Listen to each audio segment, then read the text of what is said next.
job when I was in college, I was a hostess. It was a higher-end Mexican restaurant.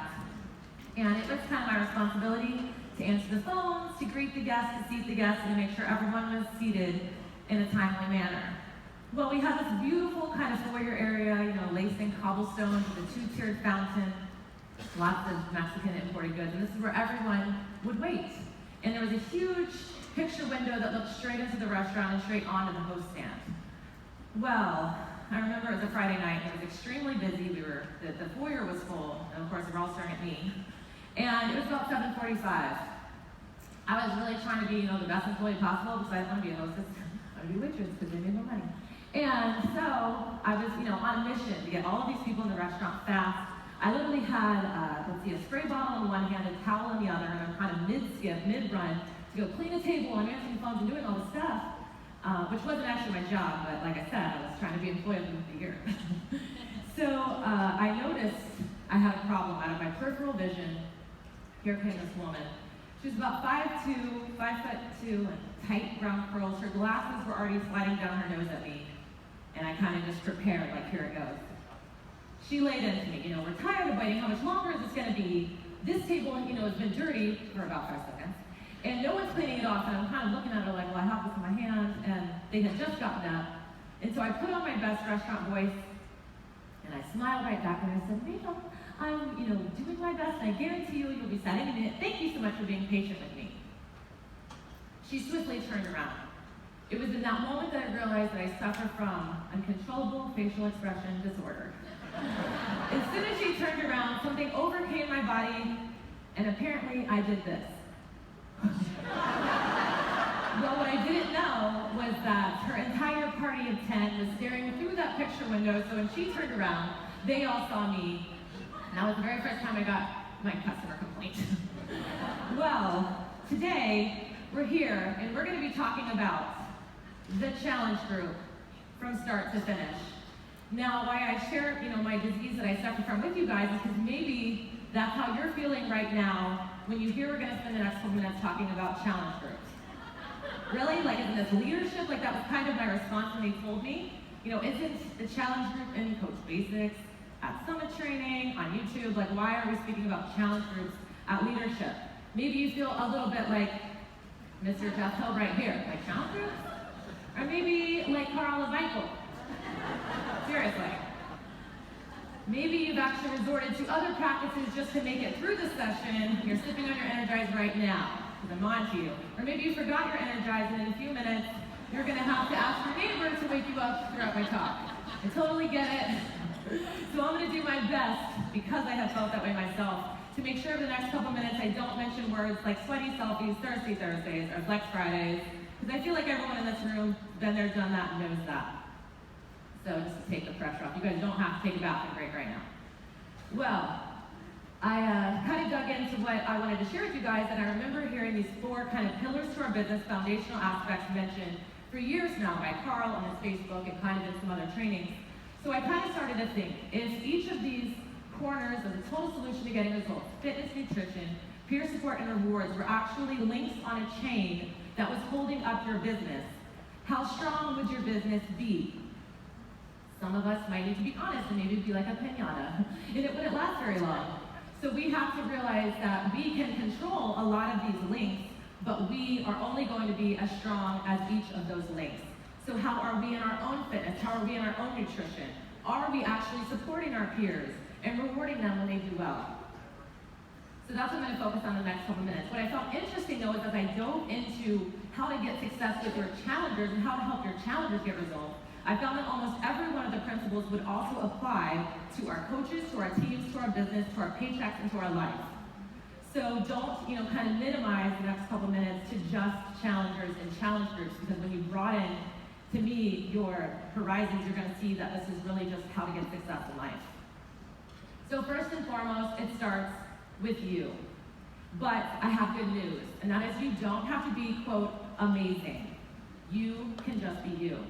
So there are a lot of seriously amazing people in this room, and you impress me all the time, and I have no doubt your teams, your coaches, and your customers are impressed as well. But I want to talk to kind of the other group of people that maybe feel like you are not good enough, like you aren't capable, Like something is holding you back where you don't feel like you can be them.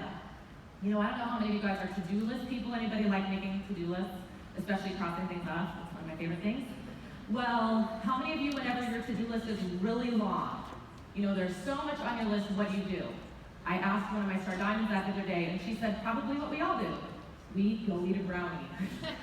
So I know for me, if my list is really long, I'm probably going to go watch Netflix and not do anything on the list. So maybe we're doing that to our coaches and to our challengers by being so amazing all of a sudden they feel like they are paralyzed and can't move forward because they can't do perhaps what you're doing. One of my very first experiences as a coach, I went my very first diamond retreat. I remember we were seated at round tables. There were about 4 to 5 people at a table. And we had these large blank sheets in front of us with markers and Sharpies. And we're going to draw out our vision board. So we spent time, they kind of, were telling us, find your why, find that thing that's going to keep you here a year from now, discover that, the mental picture that's going to keep you pushing forward when it's going to be so much easier to quit, and what is that going to be for you? The why that makes you cry. So I remember looking around the room and seeing like some people, daydreaming and like with grins on their face, and I can imagine like a little bubble popping up like their family at Disney World. Or other people like, anxiously scribbling, drawing out their extravagant beach house with like the wind in their hair, holding their cup of coffee. And they kept saying, find the why that makes you cry, put it on paper, get your vision and write it down. And so I kept sitting there thinking, and the next thing you knew, I had a tear rolling down my cheek. And I know some of you guys are so excited right now to hear my story, to take it back to your teams and inspire them to do the same.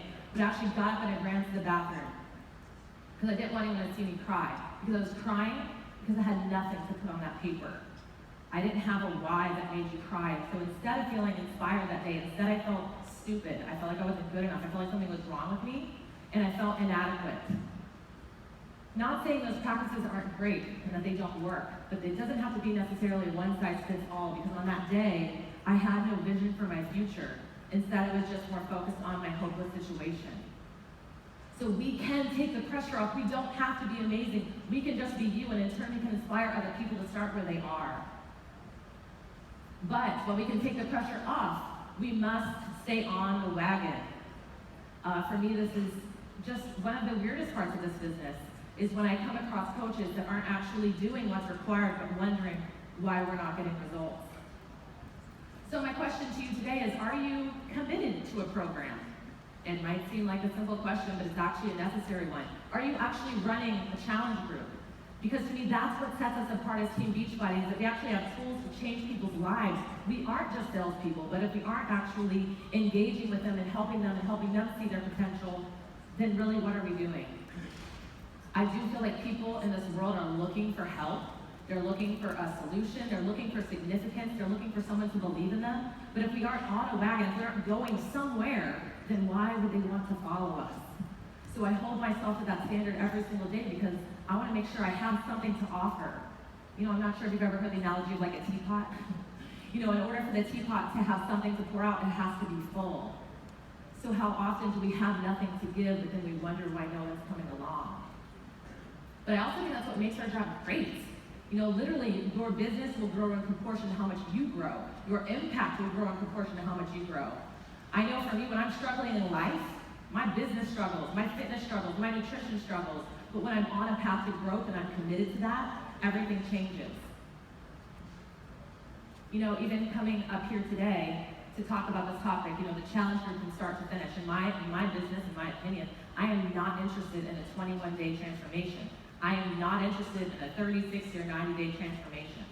So for me, the challenge group from start to finish, it's easy to start strong, but the finish is the journey. To me, there is no end. To me, my goal is to make sure that people realize and have the tools in them to not just last 21 days, but to sustain us in their life, so that they do become lifers and they do realize what we're about and what we can do and help them change. So now, if you don't love the program, find another program. Once again, some of the people in this room are amazing at following every single program we release. But then some of us, maybe not so much. But what I do know is that we have programs that can change your entire life from the inside out, because I am one of those people. And as soon as I found that program, there was no question that I was going anywhere, my business was going anywhere, or anything, because it was inside of me. So when I started this business 6 years ago, I was a discount coach. I had no interest in an opportunity. I honestly had no interest in fitness results either. I just simply was desperately searching to find hope in my life again. So at that time, my husband enjoyed partying far more than he enjoyed being married to me. And it was just a time where I would lay in bed night after night after night, hour after hour after hour, and I would watch the clock, 1 a.m., 2 a.m., 3 a.m., 4 a.m., and I would sit there desperately and just wonder, is he coming home? Will he make it home? When he comes home, who will he be? Or will I get that knock on the door saying he didn't make it or he killed someone along the way? And I went through this pattern for months. And I was desperate, and I was in this downward spiral of life, and all I was hoping was that no one would know, that I could keep it to myself.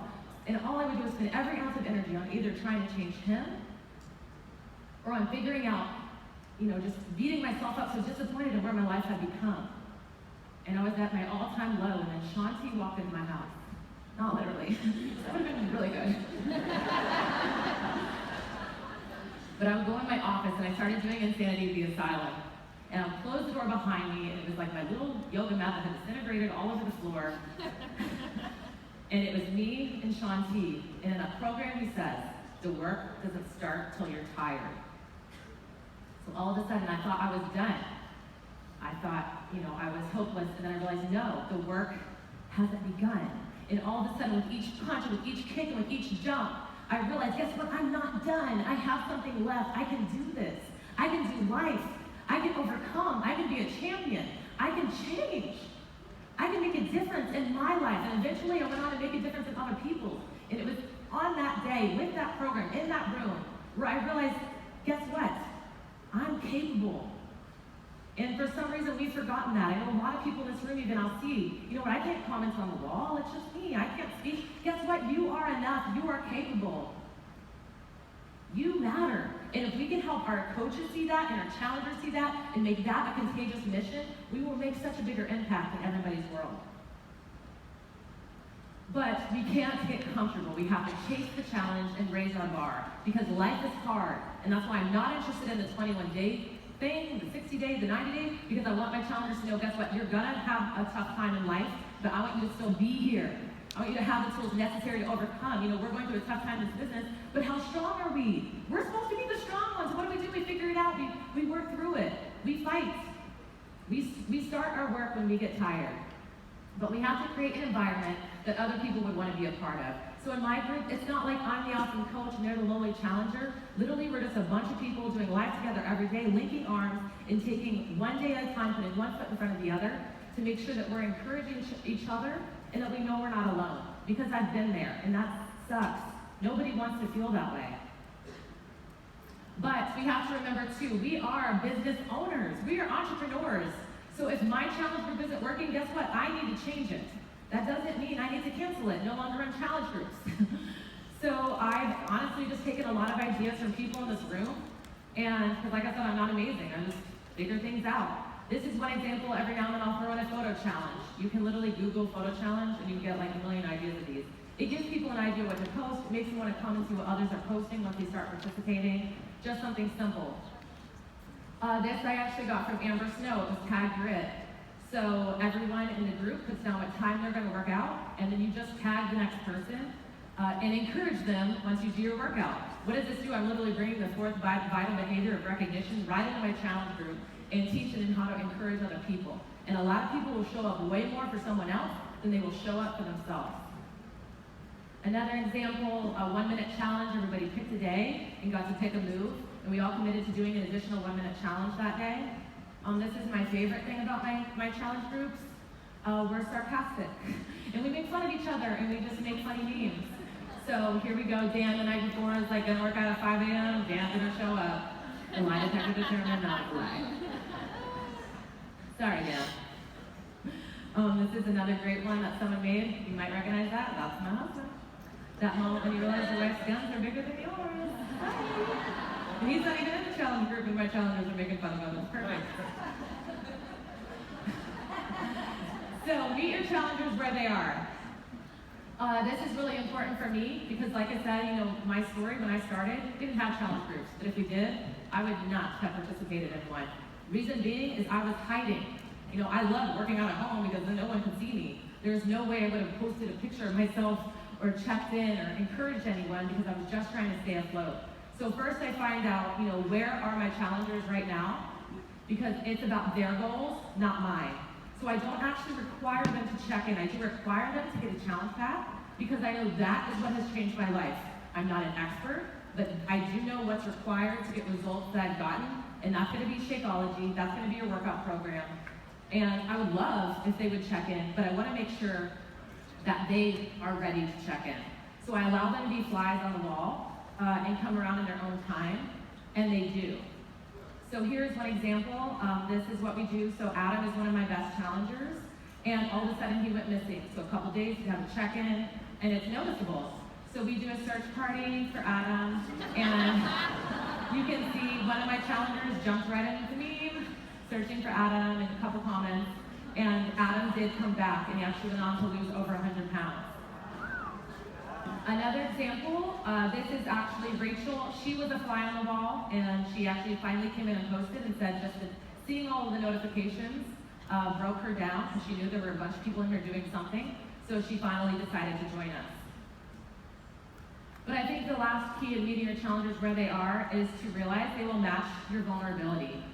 So I think there's kind of this fine line where all of a sudden we focus so much on vulnerability that we decided we no longer had to stay on the wagon. So we need to stay on the wagon, but you can still be vulnerable at the same time. So I'm not in the group being like the most awesome health and fitness resource every single day because I'm not an expert. I don't actually have health and fitness knowledge outside of what I've learned with our programs. So instead, I'm just going to be honest. If it takes me 4 hours to have that mental conversation to maybe actually do my workout, I'm going to go tell them that because they're going to relate to that. If I'm having a bad day and I'm scared I'm not going to do my workout, we do that often, challenge all the look, I overslept, I've got to do it this afternoon, I know I'm not going to do it, can you guys make sure you hound me, at 5 p.m. Or if there's pizza in my fridge that I really want to eat, but I know I'm supposed to make a turkey wrap, I'll ask them, guys, make me pick the turkey wrap. And I find that the more honest you are, the more honest they'll be, and the more they're going to relate to you. Another thing I would really love to mention is don't schedule your posts in a challenge group. There's so many tools now that can make us more efficient, but I think it also makes us ineffective because you can just do your challenge group for 30 days in 15 minutes and you're like, get results. So I think it's important to actually show up because when you do your check-in at 6 a.m. and then you post on your Facebook, it was so awesome, you slept till 9, what did that do? That just, invalidated you, and they're no longer going to want to be on this journey with you. So I really think it's important that we do the little things. So often, especially in a room with such amazing people, we think that we have to do extraordinary things to produce success in this business, when really, if we would just be more committed to doing the little things, we will make a bigger impact. Really the direct proportion of what we do on the day-to-day, we tell our challengers and staff, but how many of us are actually doing it too? So don't be afraid to just take the pressure off, but commit. Do what's required. Honor your word. Like Stephen Covey talked about yesterday, trust is so big. So what are we doing to show people that we are here for the long run? That we will show up when we say we will. And that we'll do the little things. Lastly, I want to encourage you guys to create your own test group, but I'm not talking about calling your challenge group a test group and making an ad. I'm talking about that moment on the wall when the new program's coming out, and they say, who's getting in the test group? What happens? So many people, so many of us are like, oh my gosh, I hope I get picked, I'm gonna get results, it gets my time, maybe that's gonna take my business out, my business needs this, my life needs this, I'm gonna commit, I promise I'll do everything you say. What if instead we treated every single day of our business like that? We don't have to wait for them to make us a test group. That's the beauty of this business. We have the tools, we just have to make the decision. That to me is what we are as Beachbody. We aren't just products. We don't just have to be people waiting for someone else to stir up our momentum or to stir up our energy. We get to create that. So I think as leaders, what we can take back to our team, what we can take to our challengers, is that we first, deliver results when making excuses is an option. We run faster even when we're out of breath. We do what we have to do no matter what stands in our way. And like Shanti says, we start the work when we're tired. And I just want to close with this quote. It's slightly, it's a tongue twister, so don't like it, right? But I thought it was so powerful. And it says, "Not the cry, but the flight of the wild duck will lead the flock to fly and follow." Not the cry, but the flight of the wild duck will lead the flock to fly and follow. So let's stop crying and start flying, and they will follow. Thank you.